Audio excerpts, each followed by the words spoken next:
Hey, what's up guys? Today, I'll show you a crime thriller film, Taking Lives. Spoilers ahead, watch out and take care. In 1980, Martin, an awkward teenager, is at a bus station. Martin hears the announcer that the bus to Mont Laurier is coming. He sees a fellow teenager also preparing to leave. Martin goes to the ticket booth and buys a ticket to Mont Laurier. On the bus, the teenager and Martin get acquainted with each other. A few moments later, their bus breaks down, so the two decide to rent a car nearby. The two then continue to bond. The teenager shares his life story and he performs a song he produced.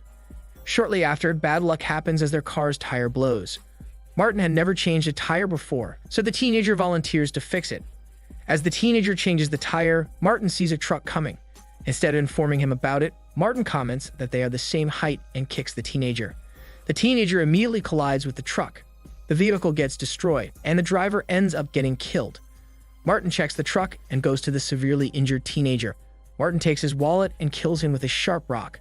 After that, Martin walks away, wearing the teenager's clothes and guitar. Martin is also trying to impersonate the teenager's voice. 20 years later, on a construction site, we see workers digging up a corpse. Simultaneously, an old woman, Rebecca, hurriedly leaves the ferry and informs the officer nearby that she saw her son, who died 19 years ago. At the police station, Rebecca shares additional information about her son, whom she claims is a dangerous man.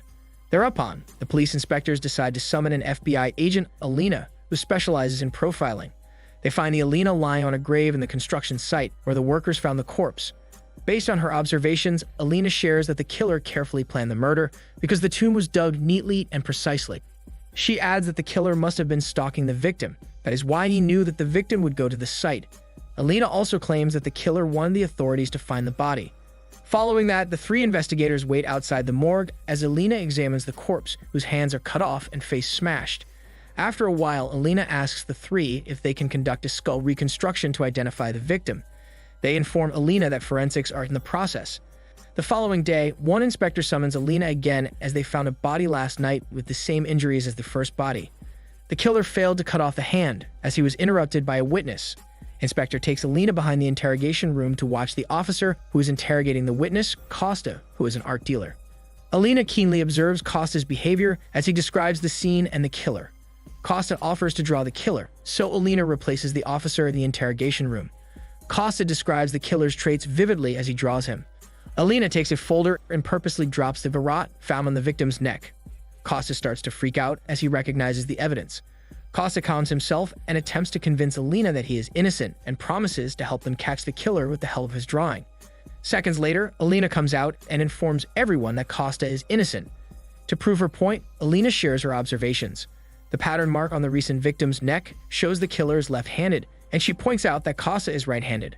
Alina adds that, unlike psychopath killers who have no remorse or any reaction to killing, Costa reacted with genuine shock and disgust when he saw the garrote.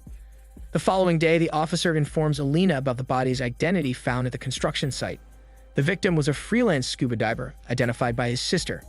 The sister claims that his brother disappeared a couple of weeks ago, but she finds out that his credit card is still being used. The officer then receives a phone call regarding Costa's sketch. So Alina and the men quickly track down the suspect's apartment.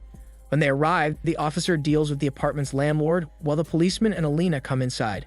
They see the door and windows covered by tape, only the sunlight brightens the room. Alina finds an odd hole in the ceiling, so she moves the tile to see what hides behind it. She finds a brown paper bag on top, so she takes it and gives it to the policeman. The policeman examines the things inside while Alina feels the ceiling, hoping to find more clues. As the policeman goes through the things, he finds a rotting finger. Simultaneously, Alina finds a decaying corpse chained to the ceiling. Following that, the policeman and Alina call the investigation team to the apartment for a report of the evidence. The officer informs them that the corpse was not reported missing and his credit card was just used yesterday. The officer then adds that the DNA lab results from Costa came negative, which means he is truly innocent. Later that rainy night, Costa meets up with Alina in a coffee shop near his gallery. Alina asks if Costa could remember more details of what he witnessed that could help the investigation. Costa replies that everything was a blur as he was appalled by the murder.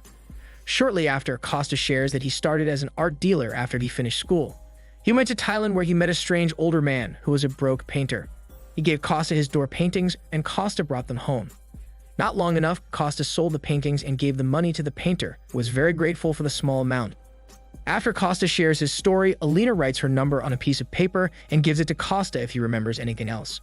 Before he leaves, Costa invites Alina to his gallery on Friday, but Alina does not respond. The following day, Alina and the other two go to Rebecca's house, who is revealed to be Martin's mother. Alina interviews Rebecca, while the two men wait outside.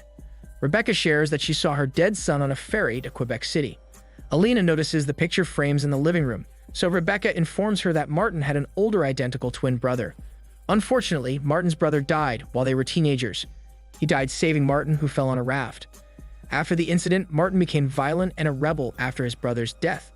Moments after, Alina observes that there is air coming out underneath Rebecca's bookshelves.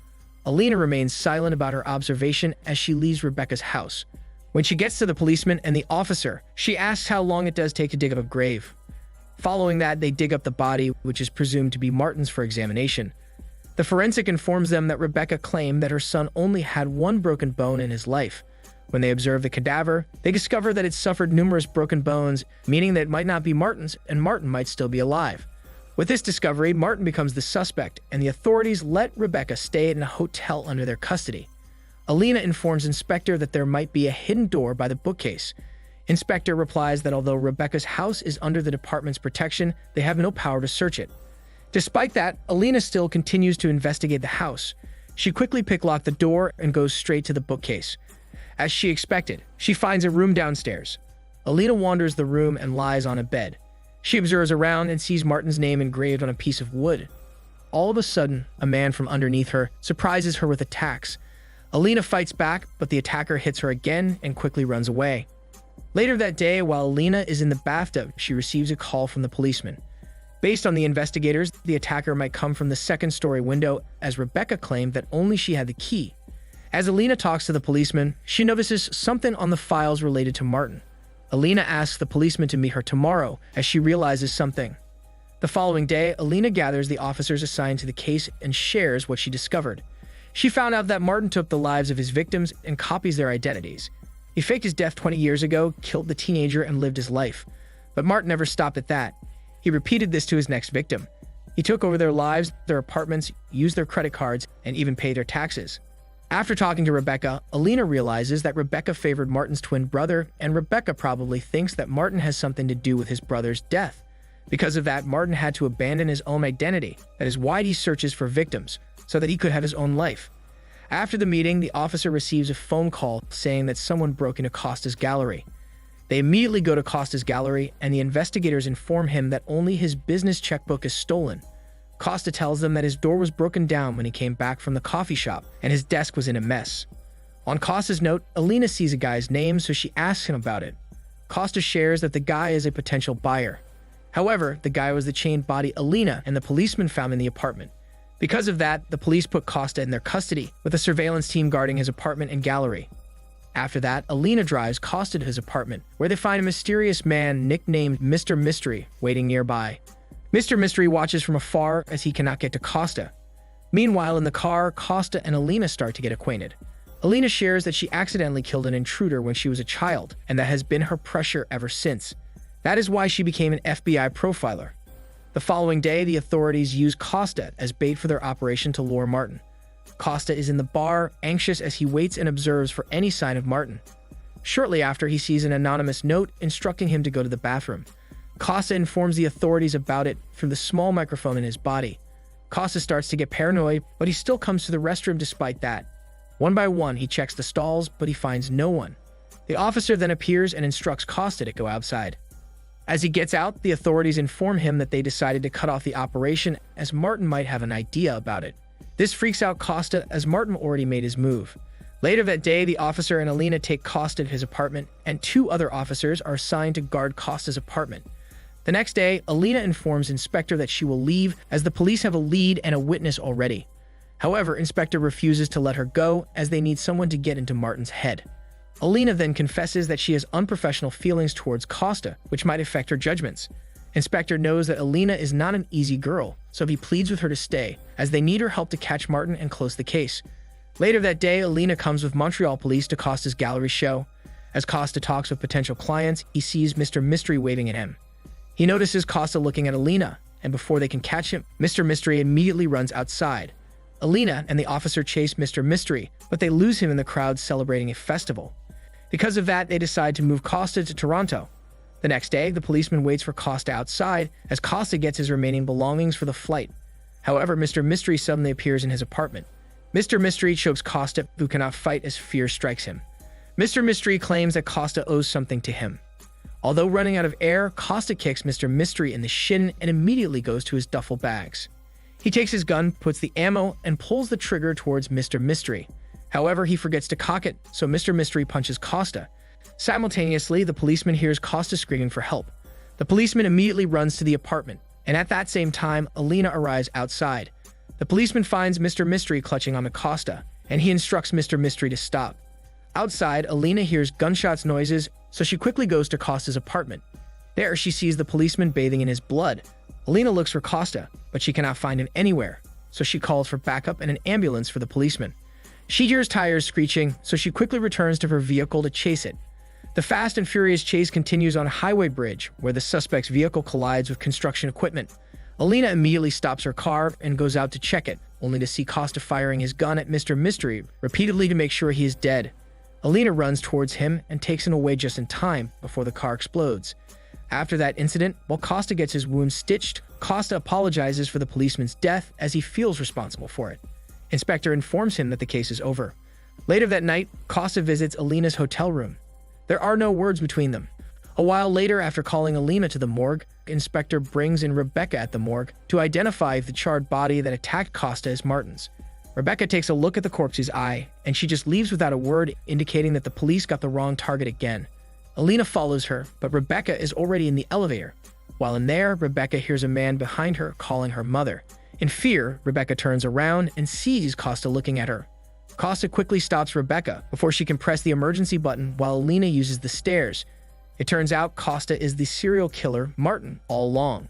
Apparently, Martin killed the real Costa and took over his life. In the process, Martin changed his face to match the dead Costa completely. Right then, Martin confronts Rebecca for favoring his twin brother and ignoring his existence. Martin blames his mother for ruining his life, but Rebecca remains calm as Martin does not frighten her. Alina finally arrives at the lobby and quickly presses the elevator's button. As the door opens, Alina witnesses how Martin decapitates his mother using a garrote.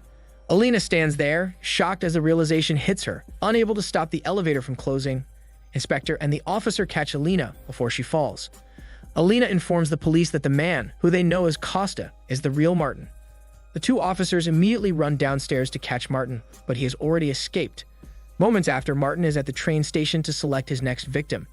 As they smoke on the train, Martin asks questions to his next victim and lets him share his life. Concurrently, upon investigating Martin's apartment, the police discovered that the charred body in the morgue was a drug dealer and an art thief to whom Martin owes money. Alina then receives a phone call from Martin, who has now killed his victim. Martin taunts Alina for believing his lies and having an easy hormone game with him. After that, Martin ends the call, and the police get a report of Martin using his new victim's credit card to buy a ticket to Montauk. Meanwhile, a flashback of Martin's acts play. He is revealed to be the one who messed up his apartment. It turns out Martin had a dealing with Mr. Mystery, who is actually an art thief, and cooperated with him in selling the stolen arts through his art show. Mr. Mystery just tried to approach Martin previously to collect the sale money, but Martin killed him and staged being taken hostage, and when the policeman came up, he shot him, making Mr. Mystery the scapegoat. Meanwhile, the police use a helicopter to catch Martin, but he mysteriously disappears. Following that, Alina gets fired from the FBI. 7 months later, Alina is now pregnant, living alone in a secluded farmhouse. As Alina relaxes in her room, she hears the kettle whistling, so she immediately goes downstairs to turn off the stove. However, Martin turns it off for her. Alina tries to run away as she sees Martin, but she fails. Alina cries in hopelessness as she realizes that Martin has already taken the guns she hid around the house. Martin confesses that he has been watching Alina for months, and he offers her a fresh start to live as a family. Alina refuses, which enraged Martin, so he hits her and pushes her to the ground. He then forcefully orders Alina to give him a tongue massage, but she gags as their lips touch. Because of that, Martin chokes Alina with a garrote, making her unconscious. Before Alina falls, she retrieves a pair of scissors and uses them to defend herself. However, Martin takes them from her and stabs the scissors on her belly. Alina gasps, but she quickly recovers. She pulls out the scissors and penetrates them right into Martin's heart. Martin can only gasp as Alina pulls out the prosthetic pregnant belly, explaining everything was planned. The film ends with Martin dying and Alina calling Inspector and informing him that her misery is finally done. This is Daniel CC Movie Channel. Stay safe and enjoy your day.